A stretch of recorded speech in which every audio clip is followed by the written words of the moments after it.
मिले ना मिले हम एपिसोड 18। निमी ने सबसे अर्जुन का इंट्रो रिमी से करवाया। रिमी तो अर्जुन को देखकर बिलीव ही नहीं कर पा रही थी कि कितने छोटे शहर में एक्स्ट्रा हैंडसम लड़के हो सकते हैं। वैसे तो रिमी का यही मानना रहता था कि छोटे शहर के लोगों की सोच भी छोटी रहती है। वह किसी भी तरह से इनको अपनी बराबरी का नहीं समझती थी, पर अर्जुन की पर्सनालिटी ही इतनी अट्रैक्टिव थी कि जो एक बार देखता तो बस देखता ही रह जाता था। लंबा कद, निखरा हुआ रंग, अच्छे फिगर और परफेक्ट बॉडी। तभी निमी के हैंडसम ने उसे आवाज़ दी और वह उनके पास चली गई, पर रिमी अर्जुन के पास ही थी। निमी ने तो रिमी को सिर्फ अर्जुन का नाम ही बता पाया और वह चली गई। पर अभी तो रिमी अर्जुन के बारे में बहुत कुछ जानना चाहती थी। वह चाहती थी कि अर्जुन उसे देखे। उसने खुद को इतना परफेक्ट जो बना रखा था, और इस सच भी था कि शायद इस पार्टी में उससे ज़्यादा खूबसूरत और कोई नहीं था। Body fit, black gown, high heel sandal, red lipstick, layer cut, कंधे तक बाल, परफेक्ट स्मोकी आई मेकअप, इन सब के साथ उसके हाथ में एक न्यू आईफोन 8 मोबाइल भी था। चकाचौंध भरी दुनिया में और यहाँ की हाई फाई पार्टी में शायद ही कोई रिमी की बराबरी का हो। रिमी किसी प्रोफेशनल मॉडल की तरह ही लग रही थी, और कुछ ही देर में उसने महसूस किया कि इंदौर के सारे लोग उसे पलट पलट कर देख रहे थे। तो उसका कॉन्फिडेंस लेवल और ज़्यादा बढ़ गया था। पर इस वक्त उसे सिर्फ और सिर्फ अभिनव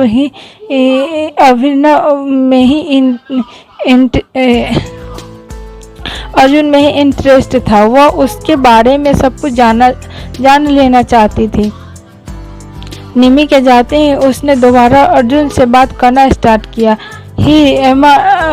मिस्टर अभिनव सिंह चौहान, क्या हम साथ में एक ड्रिंक ले सकते हैं? अभिनव ने हाँ में सिर हिला दिया। वैसे तो उसका मूड कुछ भी लेने का नहीं था, पर रिमी निमी की ननद थी और उसी ने अभिनव का इंट्रोडक्शन करवाया था, तो ना चाहते हुए भी एक मेहमान होने के नाते वो रिमी का साथ देने के लिए तैयार हो गया। और बेटर जब इनके सामने सॉफ्ट ड्रिंक की ट्रे लेकर आया तो दोनों ने एक एक ड्रिंक उठा लिया। इस दौरान अर्जुन चुप ही रहा। बात शुरू करने के लिए रिमी ने फिर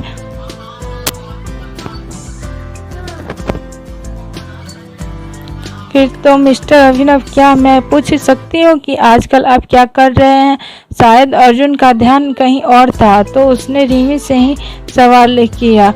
आई एम सॉरी, मैं सुन नहीं पाया। रिमी ने बहुत प्राउड के साथ खुद को ऊपर से नीचे तक देखा और अर्जुन से कहा, इस वक्त आपका ध्यान और कहाँ हो सकता है मिस्टर अभिनव, जबकि मैं आपके सामने हूँ। मैंने आपसे यह पूछा कि आजकल आप क्या कर रहे हैं, क्या मैं जान सकती हूँ?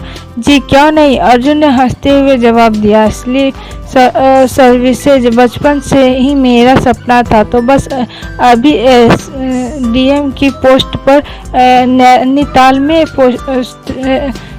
पोस्टेड हूँ। इतना सुनते ही रिमी की आंखें आश्चर्य से फैल चुकी थी। उसके मुंह से एक ही शब्द निकला, वाह मिस्टर अभिनव चौहान, यानी कि आपके कद के साथ ही आपकी पोस्ट भी बहुत ऊंची है। रिमी जी थैंक्स, अर्जुन ने बहुत ही सादगी से उत्तर दिया। अब तो रिमी एक मिनट के लिए भी अर्जुन से दूर होना नहीं चाहती थी। चंद मिनटों में ही अर्जुन की दीवानी हो चुकी थी। उसने अर्जुन से फिर दूसरा सवाल किया, तो अभिनव जी, नैनीताल की हरी भरी वादियों में अकेले ही रहते हैं या फिर कोई और भी आपके साथ है? जी मैं कुछ समझा नहीं, अभिनव ने फिर जवाब दिया।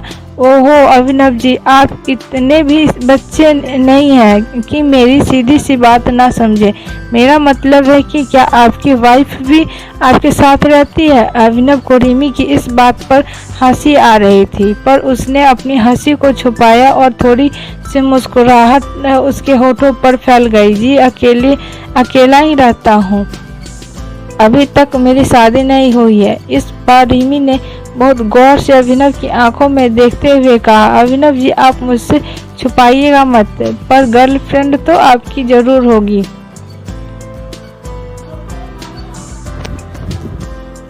जी नहीं, मेरे पास गर्लफ्रेंड भी नहीं है। Oh really? रिमी ने अर्जुन की आंखों में देखते हुए कहा, यह बात कुछ अजीब नहीं है मिस्टर अभिनव जी? मैं समझा नहीं, आप क्या कह रही हैं? अभिनव ने कहा। ड्रिंक की एक सिप लेकर रिमी बोली, अभिनव जी यह बात स्पेशल ही है। देखिए ना, आप जैसे हैंडसम लड़का और मेरे जैसी खूबसूरत लड़की। यह कहते हुए रिमी अपनी ही बात पर खिलखिलाकर हंसने लगी। जी ऐसा मैं नहीं, मेरे आसपास के लोग कहते हैं कि मैं बहुत खूबसूरत हूँ, और जब इतने अच्छे दो लोग अचानक से मिल जाए तो यह एक इत्तेफाक ही तो हो सकता है। रिमी की इस तरह की बातें अर्जुन को बिल्कुल भी पसंद नहीं आ रही थी। वह जब भी वहां से निकलने की कोशिश करता तो रिमी किसी न किसी बहाने उसे रोक ही लेती। जब रिमी ने देखा कि अब जाने का टाइम हो रहा है, पर अभी तो उसकी अर्जुन से ठीक से जान पहचान भी नहीं हो पाई थी, तो भला इतने जल्दी उसका पीछा कैसे छोड़ने वाली थी। उसने तुरंत अर्जुन से कल शाम को कॉफी पर मिलने के लिए कहा, और इस बात का जवाब अर्जुन ने बड़ी ही निश्चितता के साथ दिया। आई एम सॉरी रिमी जी, मुझे कल सुबह ही नैनीताल के लिए निकलना है, तो मैं आपकी कॉफ़ी ऑफर एक्सेप्ट नहीं कर सकता। यह बात सुनते ही रिमी के सपने पर तो जैसे किसी ने पानी फेर दिया हो, पर भगवान कब किसके साथ क्या करे और किस परिस्थिति में किसका साथ दे दे, यह तो वक्त आने पर ही पता चलता है। और शायद इस वक्त भगवान ने रिमी का साथ दिया था। अर्जुन की बात पूरी हुई कि उसके मोबाइल की घंटी बज उठी। हालांकि यहाँ पर शोर ज़्यादा नहीं था, तो अर्जुन ने मोबाइल पिक किया, पर शायद उसे ठीक से आवाज़ सुनाई नहीं दे रही थी, और फ़ोन ऑफिस से ही था, तो उसने मोबाइल स्पीकर पर ऑन कर लिया। अब वहाँ की आवाज़ बिल्कुल साफ सुनाई दे रही थी। अर्जुन के लिए एक सूचना थी कि अभी अभी नैनीताल के लैंडस्लाइड हुआ है। अर्जुन की कल की ज्वाइनिंग स्थगित की जाती है, और रास्ता साफ होते ही उसे पुनः सूचित किया जाएगा। पास खड़ी रिमी ने भी यह मैसेज आराम से सुन लिया था, और उसकी तो जैसे मन मांगी मुराद पूरी हो गई हो कि कम से कम कल की कॉफ़ी तो अर्जुन के साथ फाइनल है। अर्जुन की तरफ देखते हुए बोली, मिस्टर अभिनव, तो मुझे लगता है अब आपको कोई ऑब्जेक्शन नहीं होना चाहिए हमारी कॉफ़ी पर। अर्जुन ने मजबूरी में सिर हिलाते हुए कहा, जी कोशिश करूँगा। रिमी जरा मचलते हुए बोली, अभी भी कोशिश? जी नहीं, कल शाम को 6 बजे आप मुझे पिक करने आएंगे। रिमी जी कल वह मुझे इससे पहले ही। अर्जुन अपनी बात पूरी करता रिमी फर्टी के साथ कहा, देखिए अर्जुन जी, पर वह कुछ नहीं, कल शाम आप मुझे कॉफ़ी पर लेकर चलेंगे। आई हैव नो आइडिया कि इंदौर में कौन सी जगह बेस्ट होगी, but I will ready on the time, so please don't give me an excuse. और तभी रिमी को बुलाने आ गई। रिमी को अभी भी अर्जुन की कॉफ़ी पर डाउट था, तो उसने निमी के सामने यह बात कन्फर्म करना ठीक समझी, और निमी की तरफ देखते हुए बोली, भाभी आप अपने भाई से कहिए ना कि कल मुझे इंदौर की सैर करवा दे, शायद यह आपकी बात मान ले। निमी ने कुछ याद करते हुए कहा, रिमी, इंदौर की सैर मैं तुम्हें करवाऊंगी, क्योंकि भाई को तो कल सुबह ही निकलना है। जी नहीं, अभिनव जी की कल की जर्नी कैंसिल हो चुकी है। क्या निमी अर्जुन की तरफ देखकर कहती, जी हाँ भाभी, आज वहाँ लैंडस्लाइड हो चुका है तो अभिनव जी कल वहाँ नहीं जा रहे हैं। इन्फॉर्मेशन अभिनव जी को कुछ टाइम पहले ही दी गई है। क्या भाई, क्या सच में कल आपका जाना कैंसिल है? निमी अर्जुन की तरफ देखते हुए कहा, हाँ अभी तो कैंसिल ही है, देखते हैं उसके बाद कब जाना होता है। यह बात सुनकर निमी खुश हो जाती है और कहती है, चलो भाई अच्छा है ना, कुछ दिन और आप हमारे पास रह लोगे, वरना तो ऑफिस और ड्यूटी बस यही आपके आसपास रहते हैं। इससे पहले कि निमी जाने की इजाज़त लेती, रिमी बीच में ही बोल पड़ी, भाभी फिर कल का प्रोग्राम फिक्स रहा ना? निमी कुछ मुस्कुराते हुए रिमी की तरफ देखती है, कैसा प्रोग्राम?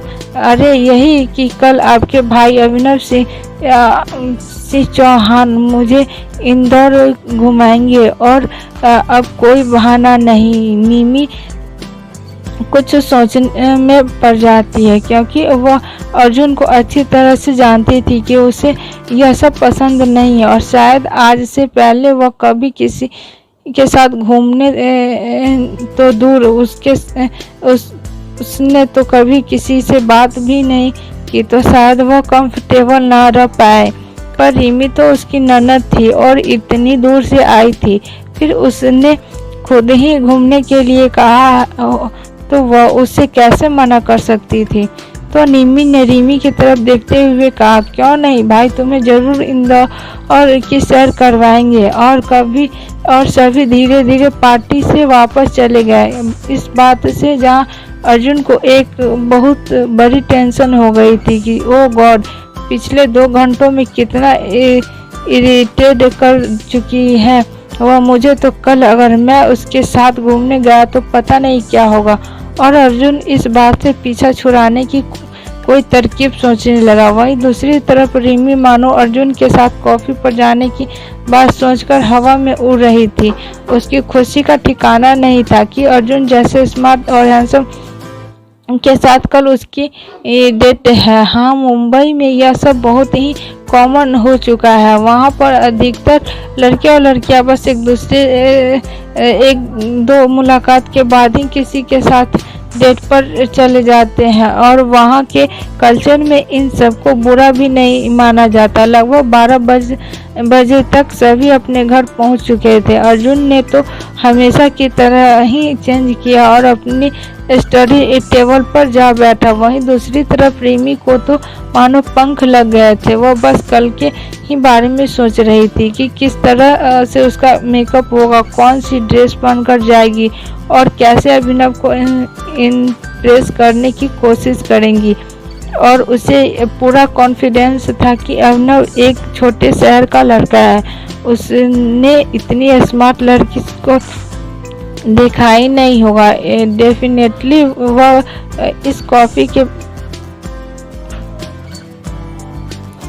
के लिए बहुत एक्साइटेड होगा। जहां कॉलेज के सारे लड़के और कॉलेज ही क्या, जहां भी मैं जाती हूँ वहाँ सब मेरे आगे पीछे घूमते हैं। फिर अभी तो मैं खुद ही अभिनव को इम्प्रेस करूँगी तो भला वो क्यों पीछे हटने लगा। बस यही सोचते सोचते रात में कौन कितने बजे सोया पता ही नहीं चला। दूसरे दिन सुबह से ही रिमी बहुत ज़्यादा खुश थी। निमी को उसकी स्थिति का अंदाज़ा हो रहा था। जहाँ वह रिमी को बखूबी समझती थी वहीं अपने भाई को भी, और उसे पता था कि उसके भाई के ऊपर इन सब बातों का कोई फर्क नहीं पड़ने वाला। लेकिन फिर भी वह रिमी को मना तो नहीं कर सकती थी ना। और सच बात तो ये थी कि निमी अर्जुन में भी थोड़ा सा बदलाव देखना चाहती थी, वरना तो बस उसे पढ़ाई और अपनी ड्यूटी, इसके अलावा और कोई काम ही नहीं था। सच कहा जाए तो रिमी और अर्जुन की डेट के लिए बहुत खुश थी और मन में यही सोच रही थी कि इन सब चीज़ों से दूर रहने वाला मेरा भाई रिमी के साथ कैसे रिएक्ट करेगा। तो बस इसलिए उसने हाँ कर दिया था। आखिर उसके पढ़ाकू भाई को भी तो आज की दुनिया का थोड़ा सा एक्सपीरियंस होना चाहिए। अब अर्जुन फंस तो गया ही है और अब उसे रेड पर भी जाना पड़ेगा, भले ही मजबूरन। तो रिमी और अर्जुन की रेड के लिए तैयार रहिए। अगले भाग में जानने के लिए देखिए मिले ना मिले हम एपिसोड 90। तब तक के लिए इतना ही। जय हिंद, जय भारत।